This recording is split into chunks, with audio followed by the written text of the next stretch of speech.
Hello everyone, I'm Norman Wildberger. I've been introducing something of a new point of view towards arithmetic, fundamental arithmetic, using the MSET approach, where we consider data collections which are unordered and where repetitions are allowed as the central sort of building blocks of our arithmetic and our algebra. And we've had some pretty good success, and we've gotten a fair ways down, but we can sort of see there's a lot further to go. There's a lot of details and and careful structuring that's required. But at this stage here, we've introduced some really novel elements having to do with antiparticles, or the mathematical equivalents of them. And so it's time, I think, to sit back and to look at what we've already done and to try to reframe it. So when we're developing mathematics, it's important to not always just be at the forefront, but also to occasionally go back to what we've done earlier, and try to understand, well, what have we done here? And have we done it in an optimal way, considering how the thing is unfolding as we're proceeding? So oftentimes the initial definitions or notation or whatever that we create aren't really optimal, but that only becomes apparent sort of further on down the road. And we have to be prepared to have this sort of reevaluation possibility. That's what we're going to do today. So it's not a very long lecture. There's only 2 slides. So first I'm going to just review what sort of more or less we've been doing, and then we're going to introduce box arithmetic. Okay, so we've introduced arithmetic via MSETs, and starting with 0. The empty MSET is just a box, say, with nothing in it. Now, typically I've been writing things in a linear fashion, but that's more or less sort of just in accord with our usual way of writing things. For today's talk, it'll be a little bit better if we move to this more obviously two-dimensional approach where the box aspect of things becomes more apparent. So once we have 0, then we define a natural number to be simply an MSET of zeros, a collection of zeros. So in other words, empty boxes, which are unordered and which, of course, repetitions are allowed. So this, for example, is how we think about the usual number 2. Then we go down one step. We define polynumbers. A polynumber is an MSET of natural numbers. So here is an MSET, the big box, and inside it, there's a natural number. And this is also a natural number because it's a sort of a special case of this one here. So we end up with this family of nested objects, in mathematics usually called a sort of filtered object, as opposed to a graded object. So at every stage, the new things that we are invoking include already the previously defined things.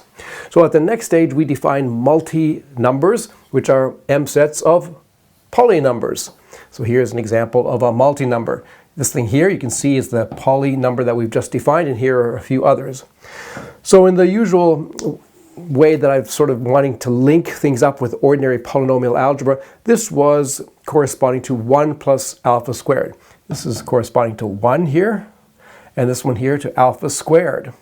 And this thing here, well, a little bit of thought and familiarity with what we've done will show you that this is equal to 2 plus alpha 0 plus alpha 0 alpha 2. Now, in going from here to here, what I've done is I've sort of introduced, again, some new notation, which isn't really necessary at this stage, but when you go to this stage, it does become necessary. So we're going to rewrite this as 1 plus alpha 0 squared.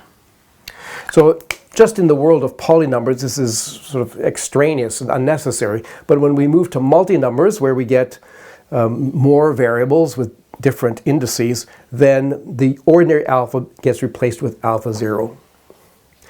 Okay, then we can keep going. This is sort of an obvious inductive or recursive approach to this thing.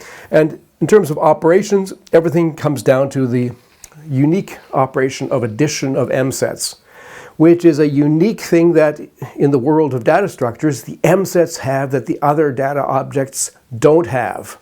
The ability just to dump everything out into a box, thereby adding not just 2, but arbitrarily number of MSETs to get another MSET. So for example, here's an MSET, here's an MSET. When we add them, we just dump the contents into another box and we get that thing there. Then multiplication is defined in terms of addition. So A times B, if A and B are M sets in this world, defined as the M set of things of the form A plus B. We look at all possible sums, A from A, B from B, and form an M set.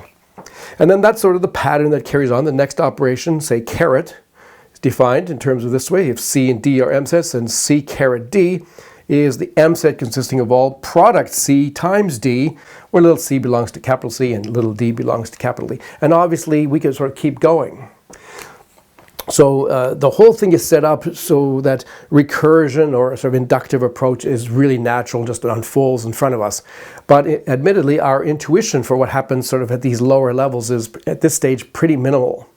But if we just sort of stick to multiplication, or maybe caret also, then we, and down, say down to this level here, then we recover quite a lot of ordinary arithmetic or algebra. But crucially, up to this stage, only with natural number coefficients.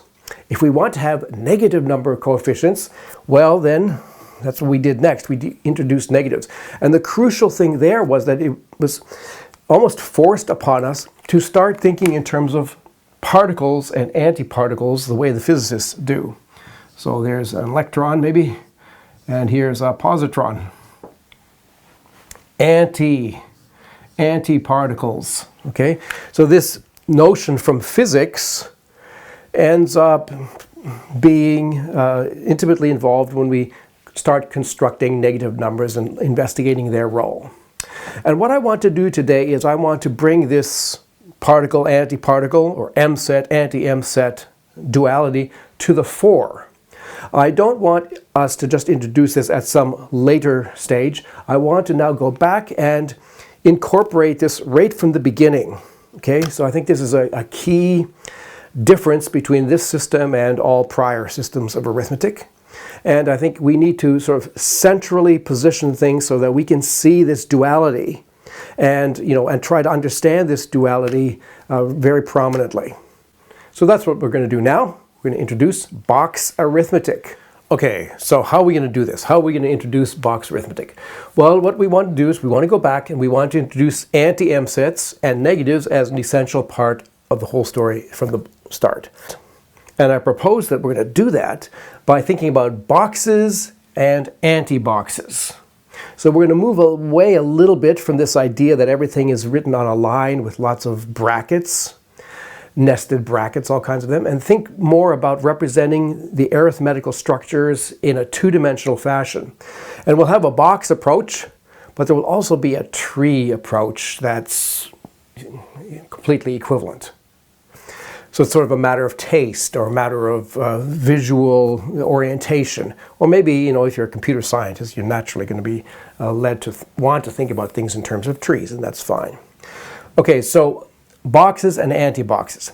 We're going to proceed in a parallel way to what I've just described, but now starting with this duality first and foremost. So to begin with, we're going to want to consider just empty boxes. And the crucial thing is that our empty boxes are now of two kinds.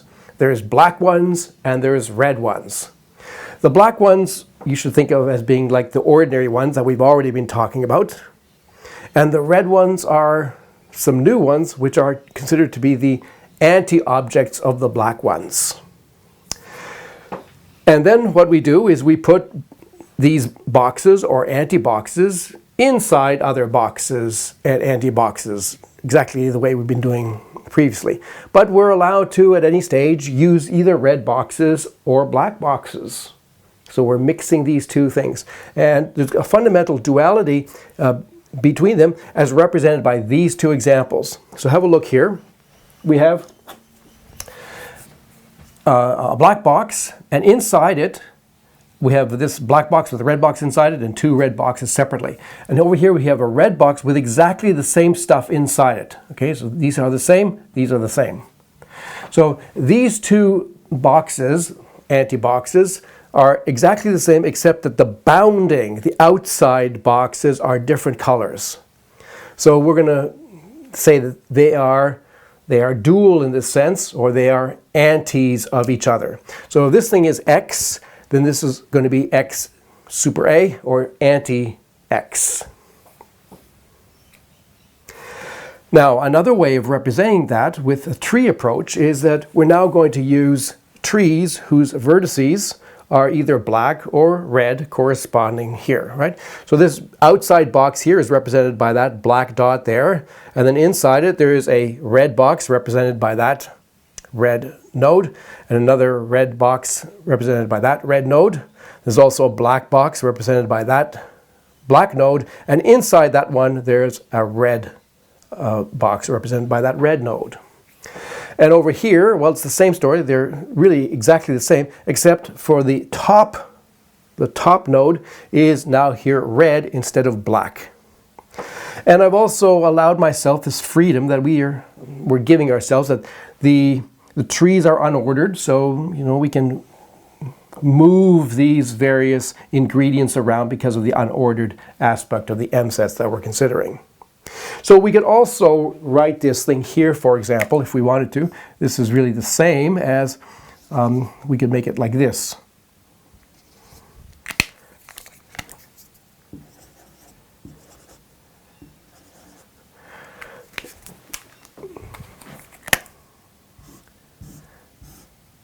Okay, that makes the equality or the duality between this one and this one more obvious, but it's not necessary. So, but this thing here and this thing here are just different because of the top node being a different color.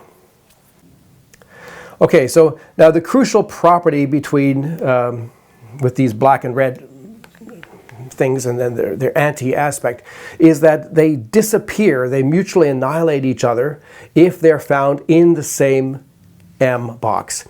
So the crucial fact here is that if we have a box or an anti-box with the X in it, okay, X and XA in it all together, then they cancel and we just get an empty box. And that's the same if we have an anti-box with an X and an X anti in it. We also just end up getting cancellation, and we get another red anti-box. Okay, so that's the crucial aspect, that we have this duality, but these things cancel out. And let's have a look at this thing here. So how do we interpret this? Well, the two red boxes is like a -2, because if we rub this thing off and just consider a black box with two red boxes inside it, then that, if we added it to a black box with two black boxes inside it, then we would get a total with two black boxes and two red boxes inside, and they would all cancel. We would just get the empty box, which is like 0. So this is like -2 just with those two red boxes inside. And what if we just had this black box with a red box inside it? Well, that would be alpha, our basic, Pauli number variable, alpha to the -1. Because if we multiply that by a similar thing with a black thing inside there, in other words, a black box with another black box with another black box inside it, that's alpha. If we multiply that with alpha, then the inner boxes have to be added. Okay, the inner boxes have to be added, and that means that when we add them, the red and the black ones are going to cancel, and we're just going to get an empty box. So the result of multiplying those two things would be a black box with a single black box inside it, which is the number 1. Okay, so that's why this thing here just by itself would be alpha to the -1. So this whole thing here, in our world, that would be -2 plus alpha to the -1. Now what about this thing here? What is its meaning? Well, as an object in the mathematical universe currently, this is an unknown object. We have not seen this kind of thing before. It's like, like a positron. Okay, 1930s or maybe 1940, the positron was observed, but before that, there weren't any positrons as far as people could tell. So this thing here, what we could say is that what it is the anti of this. So we could say it's -2 plus alpha inverse, okay, anti. But what the meaning of that is not entirely clear. So what ends up happening is that when you put these red boxes inside a black box, so in other words, if you consider a box with possibly red boxes inside it or anti-boxes inside it, perhaps under, deep down in different levels, then that kind of thing can still end up being represented in principle by somewhat of an elementary or familiar object, at least down to the level of multi-numbers. Beyond that, we haven't much experience. So the red boxes, or the anti-boxes, are useful in the sense that they are important constituents in the world of box arithmetic. But just by themselves, they have a kind of a strange, ephemeral nature. Maybe like quarks, that they make sense when they're constrained in a nucleus or something, but just isolated quarks, we don't really see them in nature. They don't seem to play a role. So while there is this symmetry, box, anti-box symmetry, there's also a separation in our minds. So we also want to perhaps ultimately be more interested in the arithmetic on this side and think of the anti-boxes as sort of objects which contribute to the richness of the arithmetic over here, but by themselves maybe have an ephemeral nature. So I realize this is all rather sort of, strange, maybe it's like voodoo, but I hope you've been convinced by my previous videos that we're onto something here, that we really are touching base with ordinary mathematical reality, but we're just looking at it in a very different way. And we're sort of enshrining that very different way here. We're not putting that under the carpet. We want to really put it center stage and look at the consequences. Okay? So that's what we're going to do. We're going to be looking at, thinking about box arithmetic being developed in a sort of consistent way so that this duality is sort of almost always omnipresent. And that this sort of what we might call box, this thing here, this phenomenon here, we might call this box, anti-box creation / annihilation.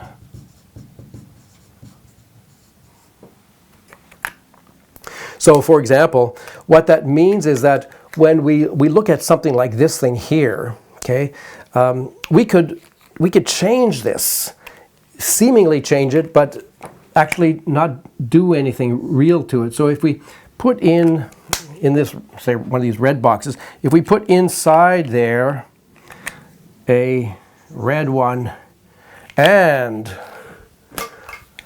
a black one, then the effect is to not change it. We have not changed it. So that means, and that's true even over on this side, whenever we put in two objects, boxes or anti-boxes, inside a single constituent, but they're identical except that their top nodes are different colors, then those two things will annihilate. And so they are able to be presented this way. So the kind of shimmering reality that the quantum physicists like to talk about, where we have these fields and these fields have all these emergent pairs of little particles, that are being quickly created and then annihilated. They appear and then they disappear, just for a split second, And so this is some kind of really strange thing that's how they think. What we're seeing is something parallel to that here in this world, that we're able to create these box anti-box pairs and then they're annihilated a second later. So if this is really strange to you, think about it the following way, which makes it maybe more familiar. So when you're doing ordinary arithmetic with fractions, say 3/5, okay, you all know that you can replace that by multiplying top and bottom by whatever we want, say like by 2. So 3/5 is the same as 6/10.